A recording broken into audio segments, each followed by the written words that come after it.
Hi అండి అందరికి. ఈ రోజు మనం నేర్చుకోబోతున్నవి 8th class Telugu 4th lesson అన్నమాట. నా యాత్ర అనేటటువంటి లెసన్ నుంచి మనం మోస్ట్ ఇంపార్టెంట్ ప్రాక్టీస్ బిట్స్ అనేవి చూడబోతున్నాం. ఇక్కడ ఫస్ట్ బిట్ మనం చూసుకున్నట్లయితే క్రింది వాణిలో బులుసు వెంకటరమణయ్య గారు రచించినటువంటి పాఠ్యాంశం ఏది? క్రింది వాణిలో బులుసు వెంకటరమణయ్య గారు రచించిన పాఠ్యాంశం ఏది? ద రైట్ ఆన్సర్ ఈస్ నా యాత్ర. నా యాత్ర అనేది రైట్ ఆన్సర్. క్రింది వానిలో యాత్రా చరిత్ర లేదా దర్శనీయ స్థలాలకు చెందినటువంటి పాఠం ఏది?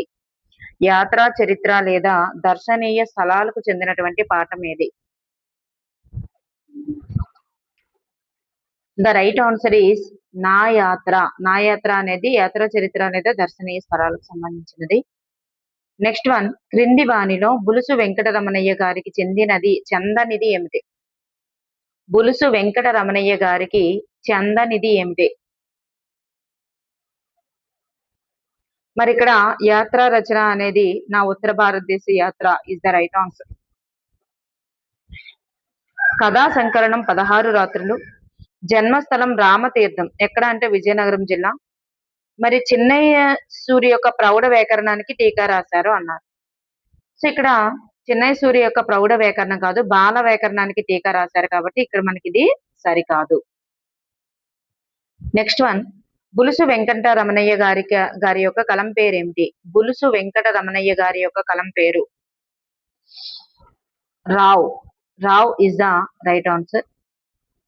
బులుసు వెంకట రమణయ్య గారు నా ఉత్తర భారతదేశ యాత్ర అనేటటువంటి యాత్రా చరిత్రను ఏ సంవత్సరంలో రాశారు? నా ఉత్తర భారతదేశ యాత్ర అనేటటువంటి యాత్రా చరిత్రను ఏ సంవత్సరంలో రాశారు? 1958 ఇస్ ద రైట్ ఆన్సర్. 1958. ఈ క్రింది వానిలో బులుసు వెంకట రమణయ్య గారి యొక్క రచనలు కానిది గుర్తించండి. బులుసు వెంకట రమణయ్య గారి యొక్క రచనలు కానిది గుర్తించండి. అప్పటి ముచ్చట్లు, 18 రాత్రులు, గజపతి రాజుల యొక్క సాహిత్య పోషణ, గజపతిల నాటి గాథలు, దీపకలికలు. సో ద రైట్ ఆన్సర్ అంటే కానిది కదా మనకు కావాలి. 18 రాత్రులు అనేది ఈయనకు చెందదు. అప్పటి ముచ్చట్లు, గజపతి రాజుల సాహిత్య పోషణ, గజపతుల నాటి గాథలు, దీపకలికలు అనేవి ఈయన యొక్క రచనలే. దేశంలోని ప్రాచీన కట్టడాలను, వివిధ నిర్మాణాల ద్వారా అనేక సంస్కృతులను, సాంప్రదాయాలను, జీవన విధానాలను మరియు భౌగోళిక వ్యత్యాసాలను గురించి తెలియజేస్తూ చారిత్రక కట్టడాలను రక్షించుకోవలసిన ఆవశ్యకతను తెలియజేయడం ఉద్దేశంగా గల పాఠం ఏది?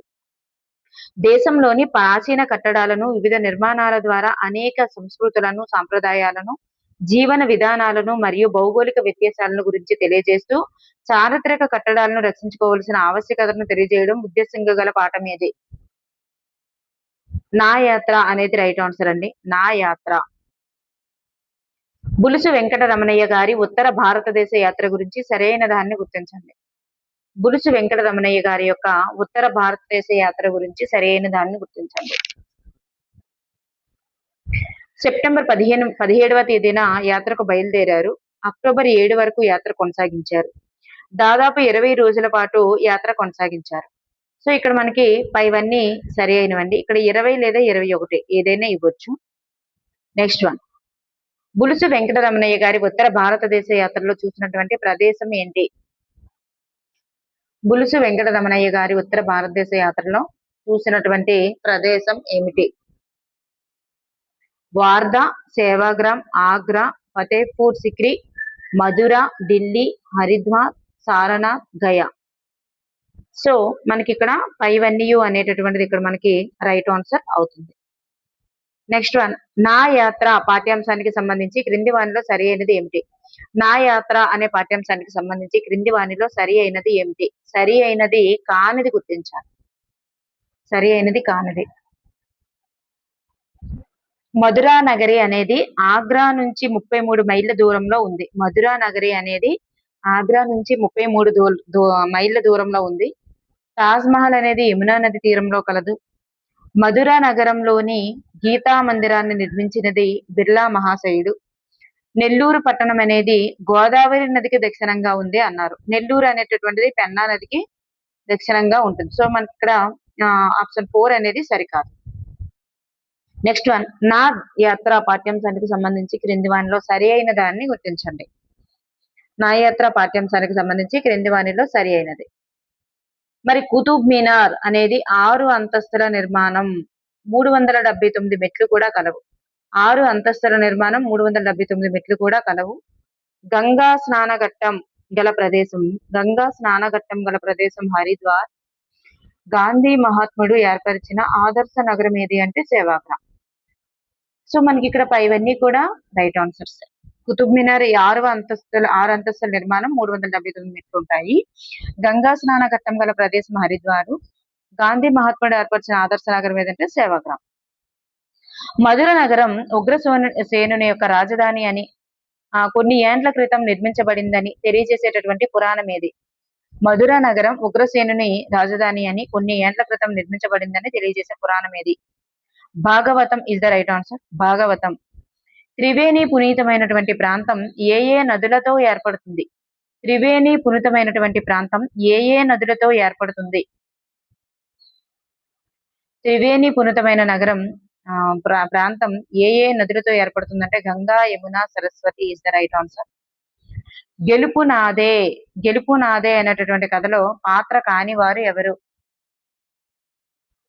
గెలుపు నాదే అనే కథలో పాత్రలు ఎవరంటే ఇక్కడ మహారాజు, భవనం అధికారి ఉంటారు, భటులు ఉంటారు, మాధవుడు కూడా ఉంటారు. ఇవన్నీ గెలుపు నాదే కథలో పాత్రదారులు. ఈ కోటయ్య అనేది కాదు. నెక్స్ట్ వన్, అటజని కాంచ భూమేశ్వరుడు అంబర చుంబి అనేటటువంటి పద్యాన్ని రచించిన వారు ఎవరు? ఇక్కడ మనకి అర్ధ సున్నాలు ఉంటాయి, మరి అక్కడ టైప్ చేయడం అవ్వలేదు. Peddana is the right answer. Allasani Peddana. ఎవరు ఎక్కువ ప్రయాణిస్తే వారికి ఎక్కువ తెలుస్తుంది అనే సూక్తి ఎవరిది? ఎవరు ఎక్కువ ప్రయాణిస్తే వారికి ఎక్కువ తెలుస్తుంది అనే సూక్తి ఎవరిది? పుల్లర్. ఏప్రిల్ 18న ఈ క్రింది ఏ దినోత్సవాన్ని జరుపుకుంటారు? ఏప్రిల్ 18న ఈ క్రింది ఏ దినోత్సవాన్ని జరుపుకుంటారు? ప్రపంచ వారసత్వ దినోత్సవం. ప్రపంచ వారసత్వ దినోత్సవం. క్రింది వానిలో కందకం అనేటటువంటి అర్థాన్ని ఇచ్చేటటువంటి పదమే కందకం అనే అర్థాన్ని ఇచ్చేటటువంటి పదం ఏది? కందకం అనే అర్థాన్ని ఇచ్చే పదం అగడ్తా ఇస్ ద రైట్ ఆన్సర్. ఈ క్రింది అర్థాలకు సంబంధించి సరి అయినది కాని దాన్ని గుర్తించండి. క్రింది అర్థాలకు సంబంధించి సరి అయినది కాని దాన్ని గుర్తించండి. తర్ఫీదు శిక్షణ, ఛత్రం గొడుగు, నారీ భార్య, కాంచనం అంటే బంగారం. నారీ అంటే భార్య కాదండి, స్త్రీ, వనిత ఇట్లాంటి మీనింగ్ వస్తుంది తప్ప భార్య అయితే కాదు. సో ఆప్షన్ 3 అనేది సరికాదు. కాంచనం అంటే బంగారం. క్రింది పర్యాయ పదాలలో సరిగా లేనిది గుర్తించండి. నిలయం స్థావరం నివాసం, తీరం ఒడ్డు దరి, అరణ్యం విపినం అద్రి, శైలము అంటే పర్వతము నగరం. సో ఇక్కడ మనకి సరిగా లేనిది ఏది అంటే ఆప్షన్ 3 సరికాదు. అరణ్యం అంటే ఏంటి? విపినము అంటే అరణ్యమే, అడవి. అద్రి అంటే కొండ. సో ఇక్కడ మనకి సరికాదు. నెక్స్ట్ వన్, దిక్కు సంభావన అనే నానార్థాలు గల పదం ఏది? దిక్కు సంభావన అనే నానార్థాలు గల పదం ఏది? దక్షిణం ఇస్ ద రైట్ ఆన్సర్. కన్ను అనే పదానికి నానార్థాలు గుర్తించండి. కన్ను. నేత్రం, నయనం అనేటటువంటివి, రుధిరం, నయనం, నేత్రం, అక్షి ఇవన్నీ కూడా పర్యాయ పదాలండి. నేత్రం, బండి చక్రం అనేది నానార్థాలు. అబ్బురం అనున్నది ఈ క్రింది ఏ పదానికి వికృతి రూపం? అబ్బురం.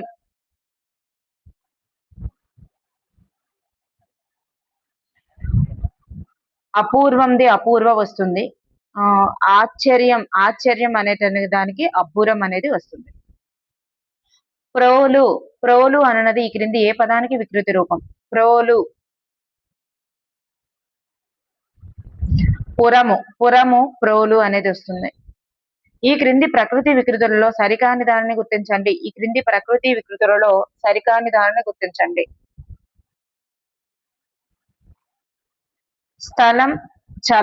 స్థలం చలం అనేది ఇక్కడ సరికాదు. ముగ్ధ, ముగుద, దవీయం, దవ్వు, స్థానము, తానము రైట్ ఆన్సర్సే. స్థలము అంటే తలము వస్తుంది తప్ప చలం రాదు. క్రింది వ్యుత్పత్తార్థాల్లో సరి అయిన దాన్ని గుర్తించండి. వ్యుత్పత్తార్థాలలో సరి అయిన దాన్ని గుర్తించండి. నగరం అంటే ఏంటంటే కొండ వల్లే పెద్ద పెద్ద భవనాలు కలది పట్టణం. ఉదది అంటే ఉదకమును ధరించేది సముద్రం. క్షేత్రం అంటే దైవం వెలిసిన ప్రదేశం, ఆలయం. సో ఇక్కడ మనకి ఇచ్చేవన్నీ కూడా రైట్ ఆన్సర్స్. ఇవన్నీ రైట్ ఆన్సర్స్. నెక్స్ట్ వన్, మిత్రుడు సర్వ ప్రాణులయందు స్నేహయుక్తుడు అనే అర్థాన్ని ఇచ్చే వ్యుత్పత్తార్థం ఏది? మిత్రుడు అంటే సర్వ ప్రాణులయందు స్నేహయుక్తుడు అనే అర్థాన్ని ఇచ్చే వ్యుత్పత్తార్థం ఏది? సూర్యుడు ఈజ్ ద రైట్ ఆన్సర్.